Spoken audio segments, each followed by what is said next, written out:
Ya, selamat pagi Bapak Ibu guru, karyawan dan juga para siswa semua. Walaupun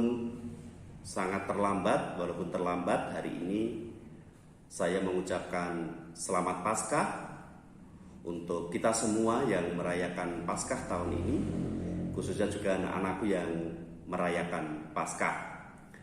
Dan pada saat ini kita akan mendengarkan firman Tuhan dalam rangka Paskah, dan biarlah Paskah tahun ini juga menjadi semangat kita untuk lebih baik lagi di dalam kita melanjutkan kehidupan kita, khususnya anak-anakku, di dalam melanjutkan belajar. Semoga nanti kita berharap belajarnya nanti kita akan perjumpaan terus, PTM terus ya, dalam situasi yang mulai baik hari ini kita syukuri. Dan sebelum kita mendengarkan firman Tuhan pada saat ini, marilah kita berdoa. Terima kasih dan puji syukur kami naikkan kepadamu Tuhan, untuk kami boleh melewati Paskah pada tahun ini. Dan biarlah Paskah tahun ini boleh menjadi semangat baru, menjadi tekad baru untuk kami lebih baik di dalam kehidupan kita selanjutnya. Saat ini kami siapkan hati dan pikiran kami untuk kami mendengar firman-Mu. Bersabdalah Tuhan, kami siap mendengar. Tuhan, pakai hamba-Mu yang terbatas ini untuk boleh menyampaikan kebenaran firman Tuhan. Di dalam nama Tuhan Yesus kami bersyukur dan berdoa. Amin. Bapak Ibu guru, karyawan dan juga para siswa, pada saat ini kita akan mendengarkan firman Tuhan yang terambil dari 2 Korintus 5 ayat 21. Yang demikian firman Tuhan. Dia yang tidak mengenal dosa telah dibuatnya menjadi dosa karena kita, supaya dalam Dia kita dibenarkan oleh Allah. Sekali lagi, Dia yang tidak mengenal dosa telah dibuatnya menjadi dosa karena kita, supaya dalam Dia kita dibenarkan oleh Allah. Bapak Ibu, saudara dan juga anak-anakku, ada satu pertanyaan yang mungkin tidak pernah kita kira. Pernahkah Anda, pernahkah Bapak Ibu guru, karyawan, pernahkah anak-anakku berkorban untuk menolong orang yang tidak peduli dengan kita?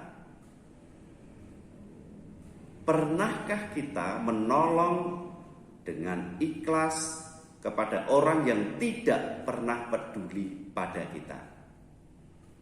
Mungkin kita pernah melakukannya kepada orang-orang yang tidak peduli pada kita. Mungkin tanpa sadari kita memberikan sesuatu pada orang-orang yang kurang beruntung gitu. Satu pertanyaan lagi. Apakah kita pernah menanggung kesalahan ataupun dosa orang lain yang menyakiti kita? Jadi kita ada orang yang menyakiti kita, orang yang menghina kita, orang yang mengejek kita, kemudian kita menanggung kesalahan-kesalahan orang yang tidak baik kepada kita. Hal ini gak mudah. Atau mungkin kita bisa mencari mungkin 1001 baru ada mungkin orang yang mau menanggung kesalahan orang yang berbuat tidak baik pada kita, yang menyakiti kita. Ketika kita diberhadapkan pada pertanyaan-pertanyaan ini, kita diingatkan kembali dalam 2 Korintus 5 ayat 21 tadi. Dia, Yesus, Tuhan Yesus, yang tidak mengenal dosa telah dibuatnya menjadi berdosa. Karena apa? Karena kita. Jadi Bapak Ibu guru, karyawan dan juga para siswa, kita kembali diingatkan oleh Tuhan. Ketika hidup kita ini banyak salahnya, banyak dosanya, banyak nyelewengnya, banyak membantahnya dari perintah-perintah Tuhan. Ujung-ujungnya hukumannya adalah mati. Mati kekal. Tetapi pada saat ini kita diingatkan bahwa dosa-dosa kita, kesalahan-kesalahan kita itu digantikan oleh Tuhan Yesus. Tuhan Yesus rela menderita, Tuhan Yesus rela mati di salib. Untuk apa? Untuk menggantikan dosa-dosa kita semua. Supaya apa? Supaya kita di dalam nama Tuhan Yesus, kita dibenarkan oleh Allah. Bapak, Ibu, Saudara, dan juga anak-anakku, kita seringkali asik dengan dosa-dosa kita dan kesalahan kita. Kita begitu menikmati ketika kita berkata kotor, ketika kita berucap tidak baik, kita bohong, kita menyakiti orang tua kita menyakiti Bapak Ibu guru kita menyakiti hati teman-teman kita tanpa kita sadari. Kalau kita dihitung dari hari ke hari, begitu banyak. Ya. Belum lagi ketika kita tidak memuliakan Tuhan, tidak beribadah dengan benar. Saudara-saudara kita yang muslim mungkin saat ini berpuasa, ya mungkin tanpa diketahui orang lain, sembunyi-sembunyi katanya puasa tetapi maaf ya, mungkin makan, minum, merokok tanpa diketahui orang lain. Hati-hati. Tuhan tahu apa yang kita lakukan.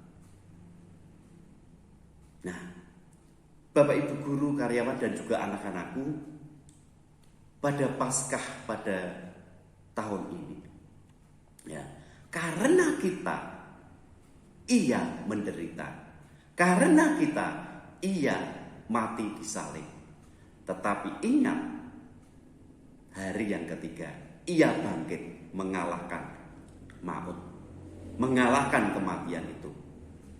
Itu bukti bahwa memang Allah kita memang begitu besar, mengasihi kita, tidak membiarkan kita jatuh ke dalam dosa, tidak membiarkan kita terlepas dari cinta kasih Tuhan. Ia menanggung dosa-dosa kita, dosa manusia, karena begitu besar cinta kasih Allah kepada kita. Karena begitu besar cinta kasih Allah kepada manusia, walaupun berdosa, tetapi Allah tetap mencintai kita, mengasihi kita.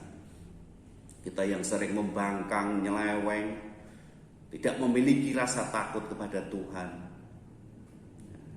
Di dalam Roma 3 ayat 10 sampai 31, di situ Rasul Paulus menceritakan bahwa tidak seorang pun mencari Allah.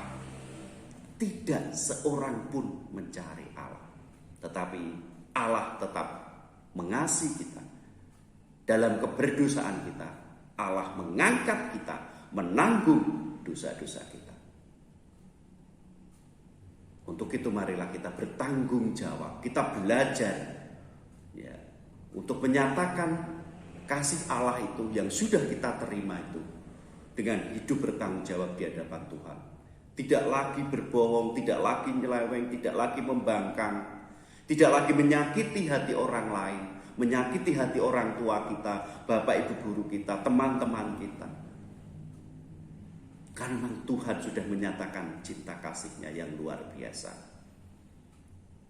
Nah, hasil pengorbanan Tuhan Yesus itu tidak sia-sia.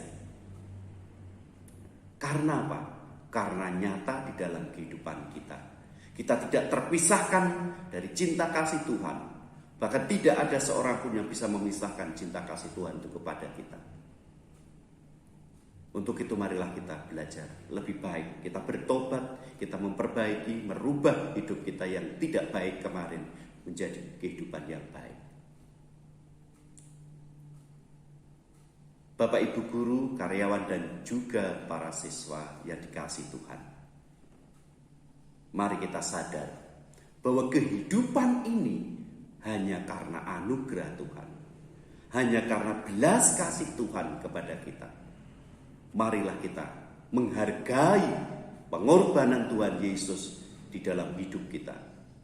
Jangan sia-siakan dan jangan gunakan hidup kita untuk berdosa dan berdosa lagi. Melainkan marilah kita pakai kehidupan kita dengan baik untuk memuliakan Tuhan. Marilah kita pakai mulut kita pakai pikiran kita pakai hati kita menyenangkan orang lain, membahagiakan orang lain, membahagiakan orang tua, membahagiakan Bapak Ibu guru kita, membahagiakan orang siapapun yang ada dalam kehidupan kita. Bahkan seluruh hidup kita, mari kita pakai untuk memuliakan Tuhan. Karena Tuhan sudah mengasihi kita, menebus dosa-dosa kita, menanggung dosa-dosa dan kesalahan kita. Biarlah Paskah tahun ini menjadi momen untuk kita boleh berubah lebih baik. Karena Tuhan menderita untuk kita. Karena Yesus telah menderita, mati, dan bangkit untuk kita. Tuhan memberkati kita semua. Amin. Bapak Ibu guru, karyawan dan juga anak-anakku, marilah kita berdoa sekali lagi. Kembali kami bersyukur, kami berterima kasih kepadamu Tuhan untuk cinta kasih Tuhan yang luar biasa, yang begitu besar kepada kami manusia berdosa ini. Walaupun kami berdosa, kami seringkali jatuh dalam kesalahan-kesalahan dan dosa-dosa kami, namun Allah tetap mencintai kami, mengasihi kami luar biasa.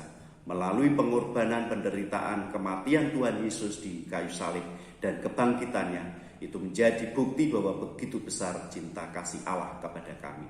Terima kasih Tuhan. Kini mampukan kami, perlengkapi kami untuk kami melanjutkan kehidupan kami, sehingga kami boleh bertanggung jawab dalam kehidupan kami lebih baik. Kami gunakan mulut kami untuk memuliakan Tuhan. Bahkan kami gunakan kehidupan kami sepenuhnya untuk kemuliaan Tuhan. Ampunlah Tuhan segala dosa dan kesalahan kami. Kami naikkan permohonan dan doa kami kepadamu di dalam Yesus Kristus Tuhan kami. Amin.